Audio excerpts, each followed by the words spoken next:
నమో తస్స భగవతో అర్హతో సమ్మా సంబుద్ధస్స. ఈరోజు మనం తేరీ గాథల్లో పటాచార ఇంకా కిసా గౌతమి గురించి చెప్పుకుందాం. ఈ రెండిట్లలో కూడా ఒకే సందర్భం ఉంటుంది. ఇద్దరు కూడా తమకి ప్రియమైన వాళ్ళని కోల్పోవడం. పటాచార అయితే పూర్తి కుటుంబాన్ని కోల్పోతుంది. కిసా గౌతమి అయితే తన పుత్రుణ్ణి కోల్పోయి ఆ దుఃఖంలో చాలా బాధపడుతూ ఉంటుంది. పటాచారకి సంబంధించిన స్టోరీ కూడా మనం ముందు తెలుసుకోవాలి. పూర్వ బుద్ధులను సేవించుకున్న పుణ్యఫలం వల్ల పదముత్తర బుద్ధ భగవానుని కాలంలో హంసావతి నగరంలో గృహిణిగా జన్మించింది. ఒకరోజు భగవానుడు ఒక అగ్రశ్రావికను వినయ నియమాలను చక్కగా పాటించే వారిలో అగ్రమైనదిగా ప్రశంసించాడు. అది చూసిన సోన అంటే అప్పటి పటాచార ఎప్పటికైనా తాను కూడా అలాంటి అర్హత పొందాలి అని సంకల్పించుకొని అందుకు కావలసిన పారమితల సంపదను కూడబెట్టుకునే ప్రయత్నం మొదలుపెట్టింది. పదముత్తర భగవానునికి అలాగే భిక్షు సంఘానికి అతిథి సత్కారాలు చేసేది.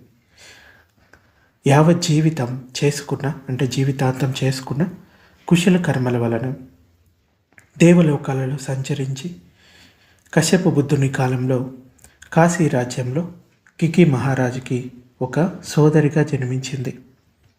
ఎన్నో జన్మల్లో 100,000 సంవత్సరాల పాటు పర్ణకుటీరంలో నివసిస్తూ బ్రహ్మచర్యాన్ని ఆచరిస్తూ సుగతులను పొంది ఇప్పటి బుద్ధుడు అంటే ఇప్పటి గౌతమ బుద్ధుడు ఉద్భవించిన కాలంలో పటాచార శ్రావస్తి నగరంలోని ఒక ధనికుని కుమార్తెగా జన్మించింది. చాలా అందగత్తె, సుకుమారంగా పెరిగింది. కానీ తల్లిదండ్రులు తమ తమ వ్యాపార కార్యక్రమాల్లో తీరిక లేకుండా ఉండేవారు. దాంతో పటాచార పెంపకం పట్ల శ్రద్ధ చూపించలేకపోయారు. దాంతో ఆమె తన ఇంట్లో పనిచేసే యువకుడి ప్రేమలో పడింది. అతనితో కలిసి పారిపోయి శ్రావస్తికి దూరంగా ఉన్న ఒక గ్రామంలో కాపురం పెట్టింది. కాలక్రమంలో ఆమె గర్భం దాల్చింది. ఇక ప్రసవ సమయం వచ్చేలోపు చాలాసార్లు శ్రావస్తిలోని తన తల్లిదండ్రుల వద్దకు తిరిగి వెళ్దామని తన భర్తను అభ్యర్థించింది, అడుగుతూ ఉండింది. ఆమె తల్లిదండ్రులు తనను కొడతారేమోనని భయంతో ఆమెను తీసుకువెళ్ళడానికి నిరాకరించాడు భర్త. ఒకరోజు ఆమె భర్త లేని సమయం చూసి తన తల్లిదండ్రుల వద్దకు బయలుదేరి వెళ్ళింది.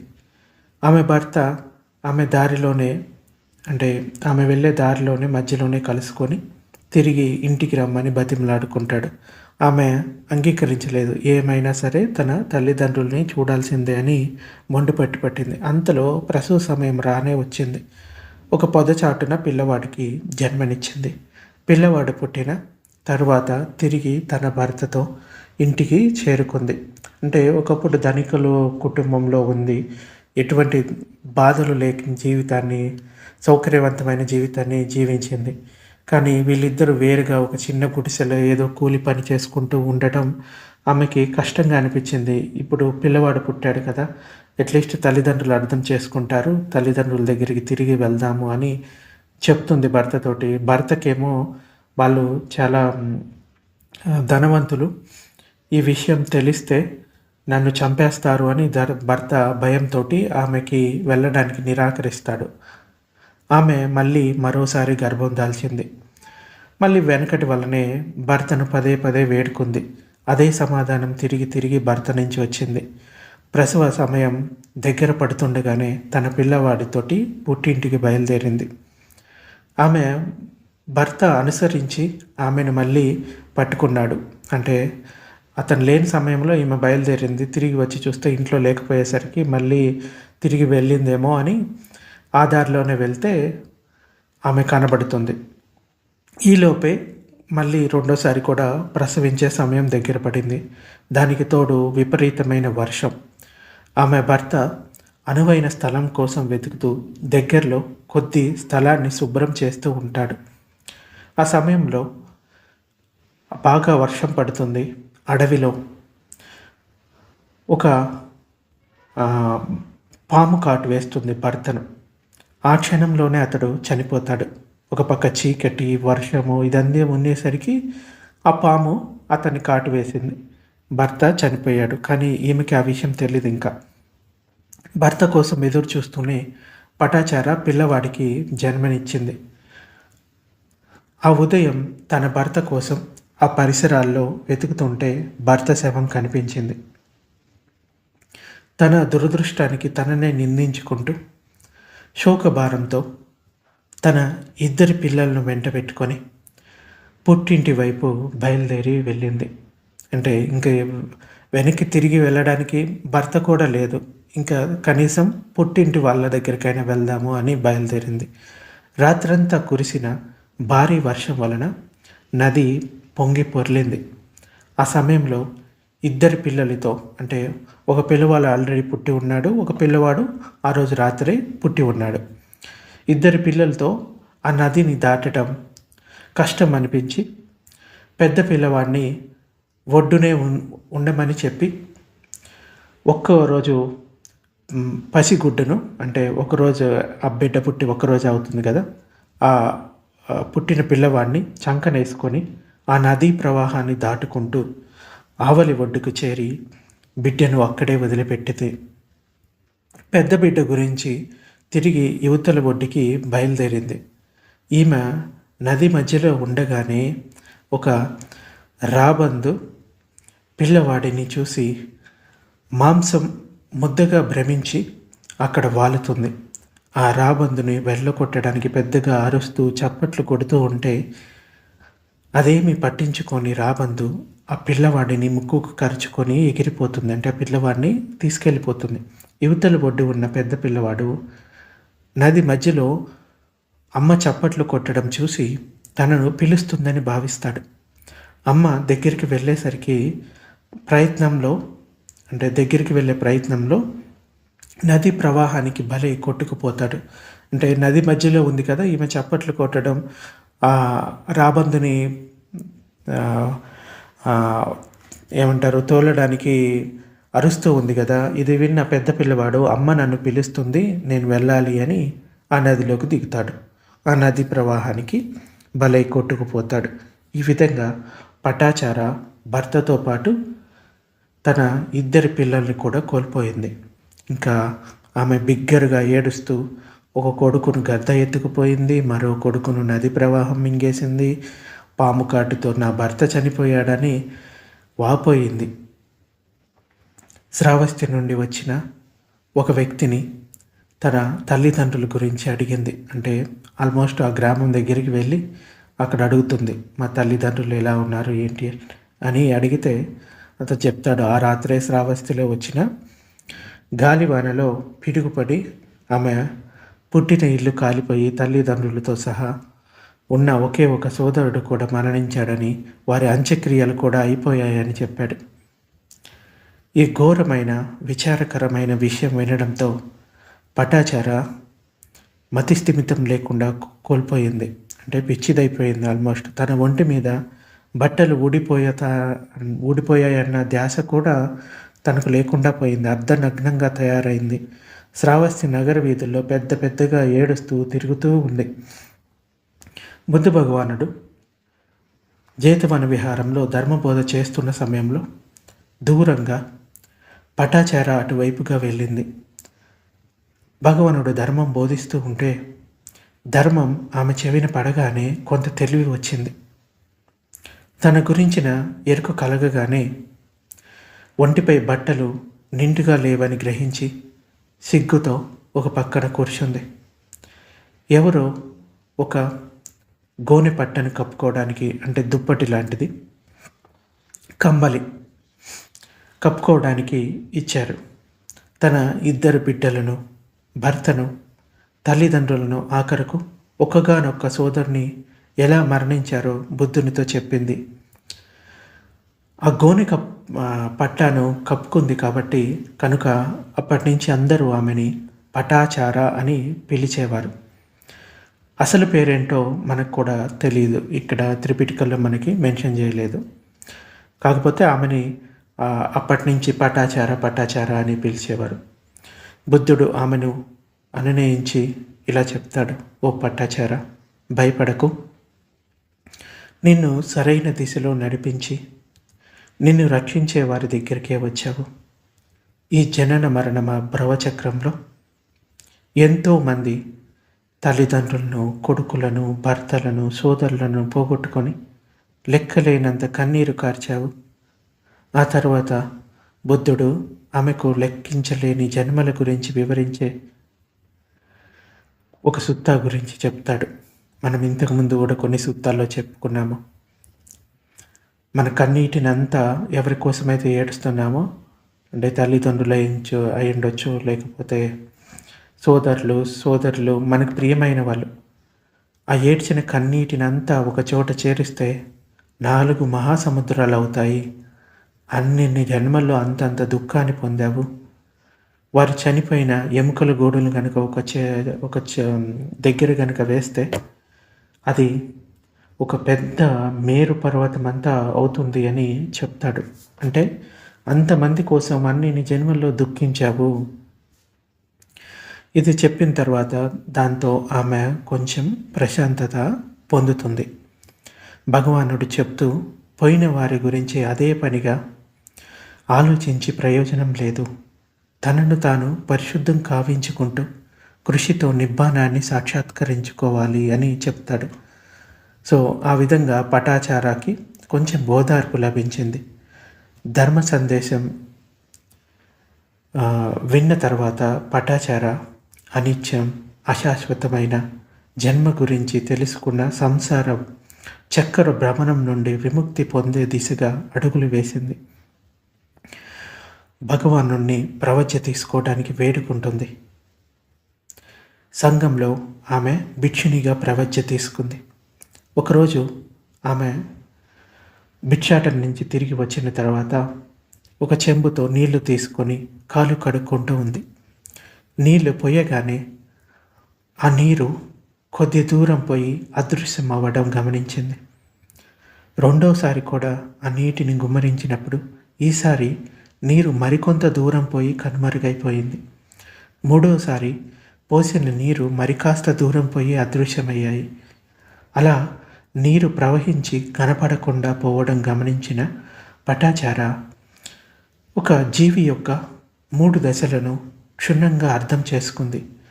జేతవన విహారం నుండి తన బోధతో పటాచార పరిస్థితిని గమనించిన సంకల్ప బలంతో భగవానుడు ఎదుట నిలిచి, పటాచార, నీవు ఇప్పుడు సరైన బాటలోనే పయనిస్తున్నావు.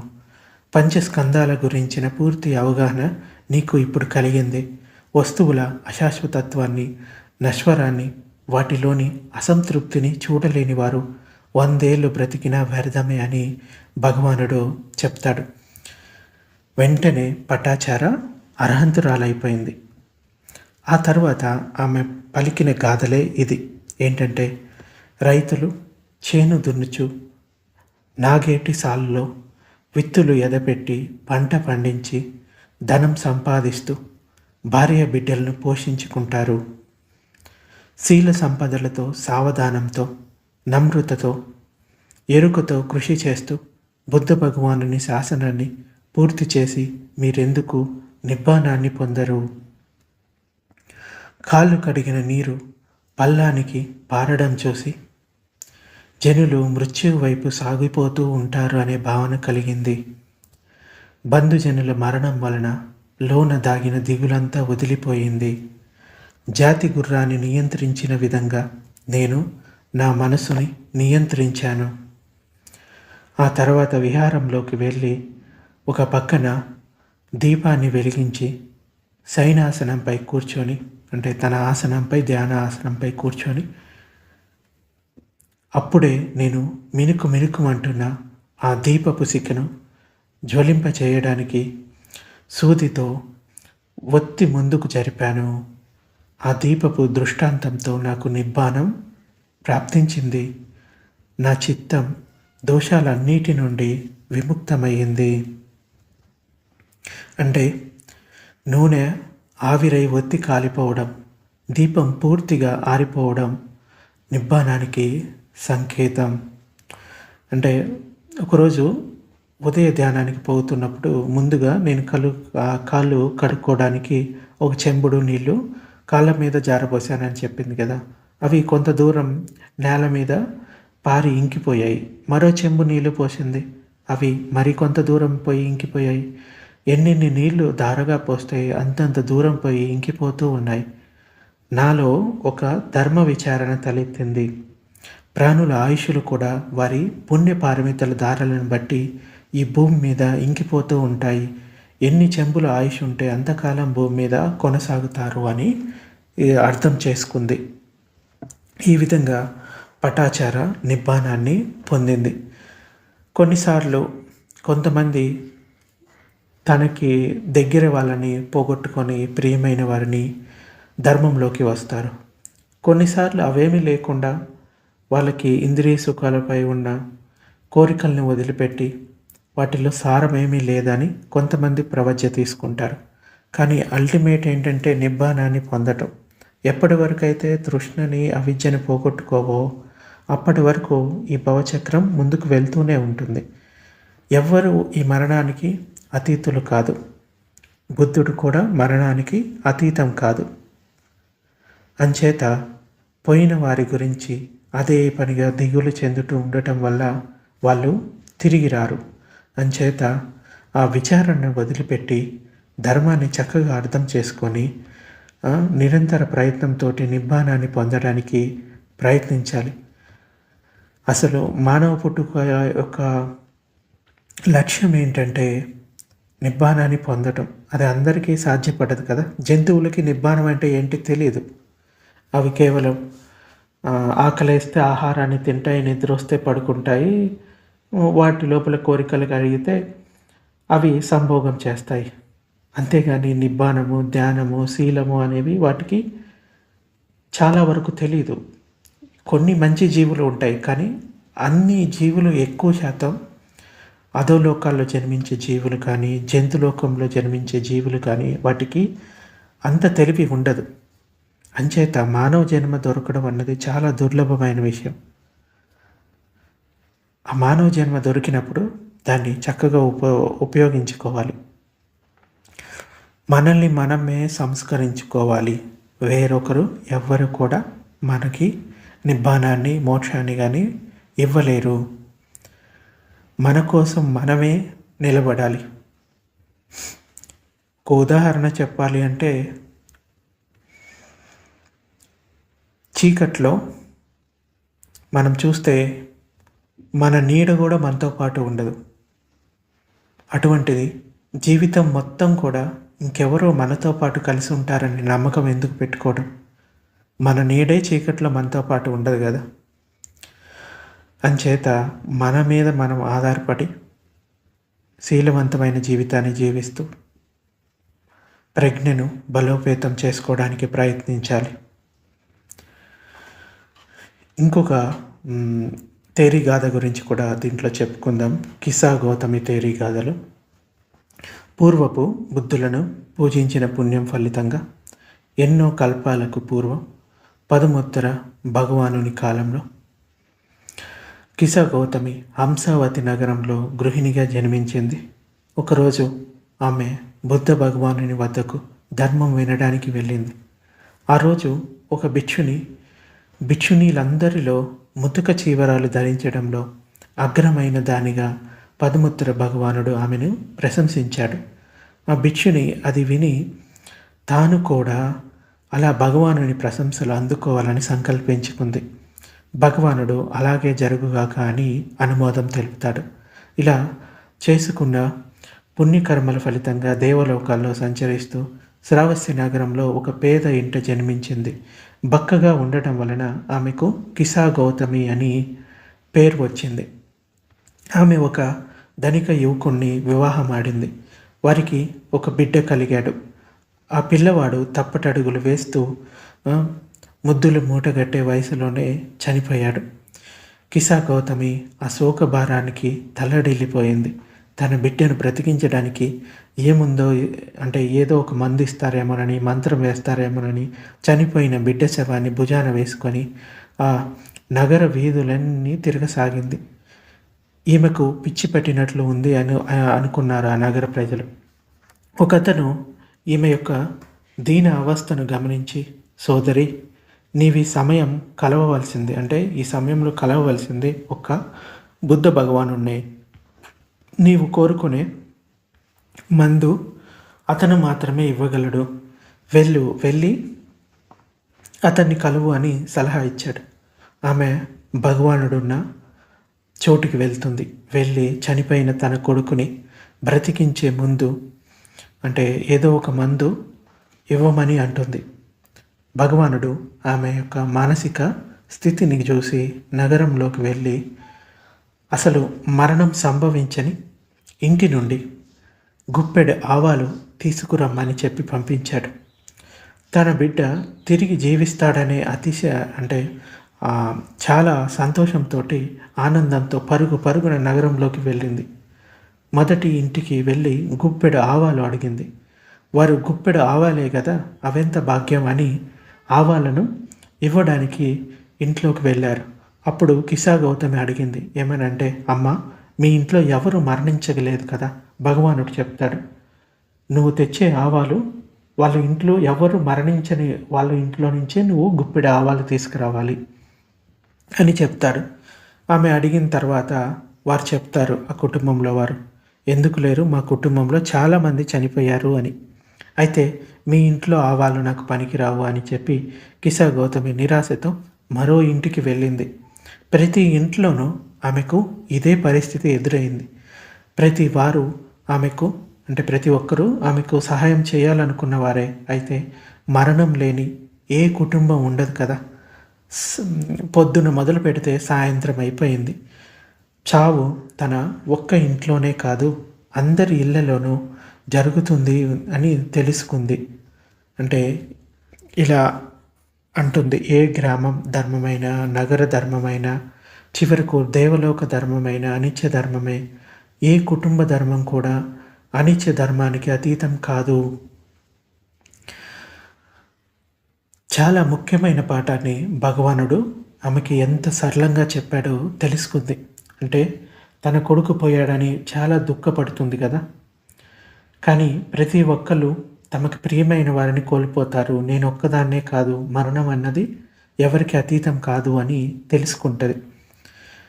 ఆమె బిడ్డ శవాన్ని తీసుకొని పాతిపెట్టి వచ్చి మరణం సంభవించని ఒక కుటుంబం తనకు తటస్థపడలేదని భగవానుడితో చెప్పింది.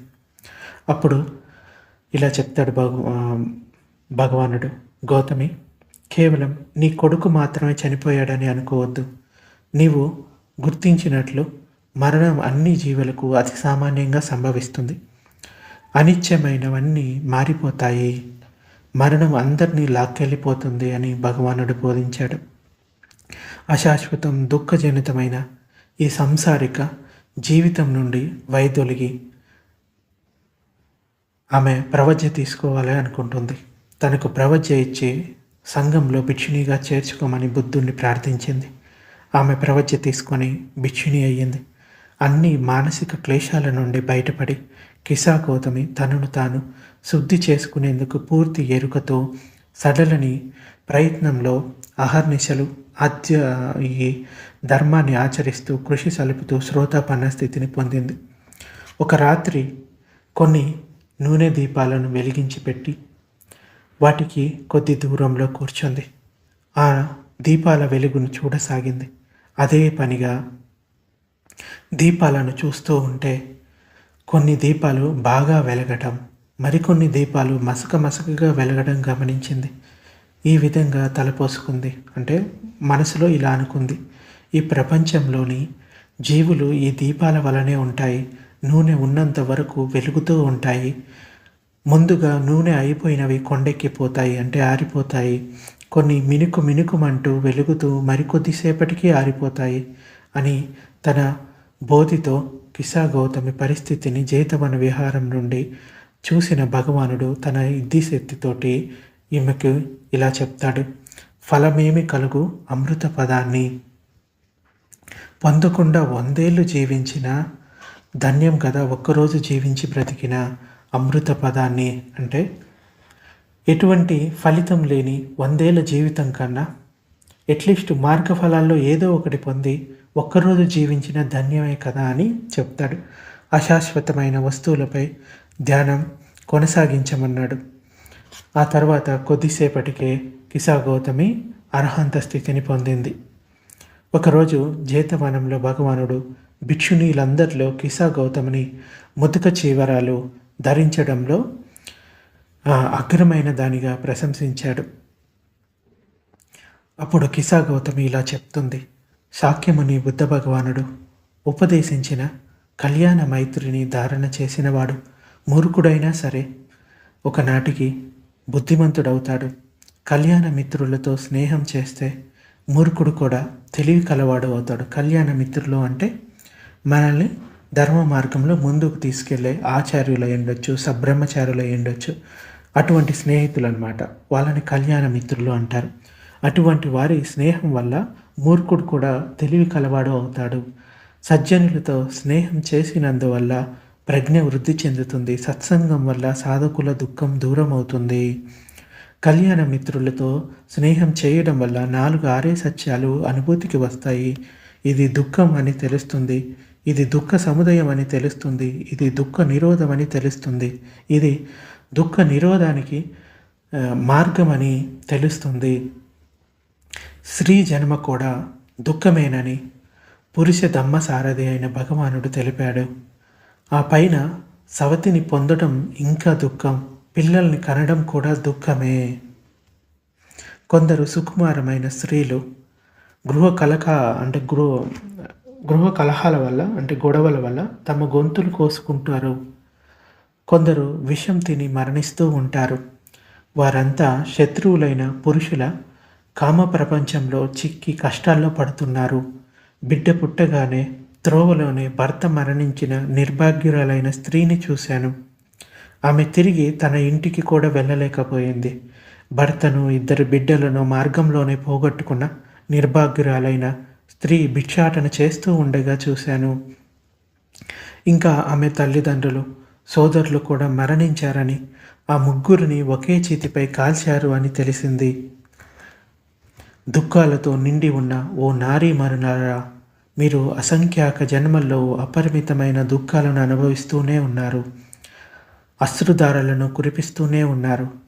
పుత్రులను పొట్టన పెట్టుకునే స్త్రీలెందరినో చూశాను. మీ సర్వస్వం దోచుకోబడింది. మీ సుఖదుఖాలను కనుక్కునేవారు లేరు. సర్వత్రా నిందలే మిగిలాయి. ఇన్ని కష్టాలను భరించడం ఎందుకు? మీ ముందున్న అమృత పదాన్ని చేరుకోండి. నేను ఆర్య అష్టాంగ మార్గంలో పయనించి నిబ్బాన పదాన్ని చేరుకున్నాను. నేను ధర్మ దర్పణంలో సత్యాన్ని దర్శించాను. నేను నా మనసులోని కంటకాలన్నిటినీ పెరికివేశాను. నా భుజస్కంధాలపై నుండి అన్ని విధాల సంసార పెను భారాలను దించుకొని కృతాకృతురాలనైనాను. అంటే నిబ్బానాన్ని పొందడం అంతిమ లక్ష్యం అన్నమాట. దాన్ని పొందింది. సో మనకి ప్రియమైన వాళ్ళు ఎప్పుడు మనతో పాటే శాశ్వతంగా ఉంటారు అనుకోవడం దుఃఖం. ఎందుకంటే అనిత్యమైనవే ఈ ప్రపంచంలో ఉన్నవన్నీ కూడా, నిత్యమైనవి ఇక్కడ ఏమీ లేవు. ఆ సత్యాన్ని తెలుసుకొని అష్టాంగ మార్గాన్ని ఆచరించడం మొదలుపెట్టాలి. సమయం అన్నిటిని మార్చేస్తుంది. కొన్నిసార్లు కొన్ని విషయాలను ఆ సమయానికే వదిలేయాలి. మన పనిని మనం చేసుకుంటూ పోతే కొంత సమయానికి ఆ దుఃఖం మెల్లగా దూరం అవుతూ ఉంటుంది. అంచేత ప్రియమైన వారు వారిని కోల్పోయిన వారు అదే దుఃఖంలో అదే విచారంతో ఉండటం వల్ల చనిపోయిన వాళ్ళు ఎవరు కూడా తిరిగి రారు. తిరిగి వచ్చినట్టు ఎక్కడా లేదు. అంచేత ప్రస్తుతాన్ని గ్రహించి ధర్మాన్ని ధారణ చేసి ఈ 4 ఆర్య సత్యాలను అర్థం చేసుకోవాలి. దుఃఖం ఉంది, దుఃఖానికి కారణం ఉంది, దుఃఖానికి నిరోధం ఉంది, దుఃఖ నిరోధ మార్గం ఉంది. దాన్ని ఆచరించడానికి ప్రయత్నించాలి.